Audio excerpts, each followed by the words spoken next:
So the money, like in Nigeria, so the International Monetary Fund says, well, okay, we will give to Nigeria, but it can only go into aid budgets.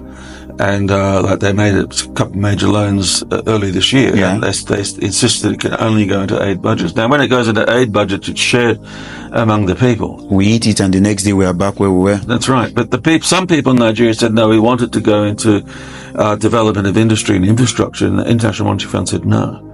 The International Monetary Fund will not make loans to Nigeria for infrastructure and industrial development. They will not do that.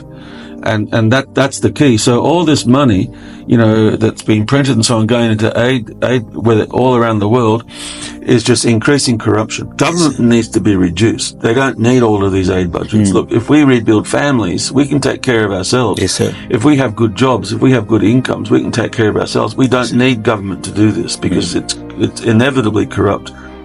Power corrupts, and absolute power corrupts absolutely. So the bigger government gets, the more corrupting it becomes, and they take the money like this. So what they need to do is reduce the size of government. Yeah. These departments that are involved in aid and responses to different crises, or cut them out.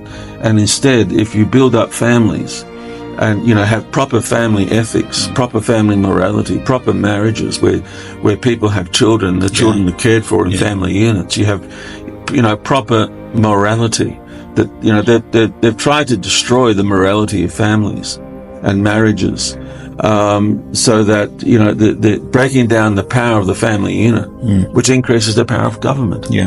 Because if we can't look after ourselves in the family unit, the government steps in and they become the parents, the mother and father, and so it increases their power. So you've got this deliberate intrusion of what I call cultural colonialism coming into countries like Nigeria through the United Nations, saying, well, you've got to have homosexual marriage, you've got to have transgender, you've got to, or otherwise we'll put sanctions on you. Well, what business is it of theirs? What our moral values and cultural values are here. Really.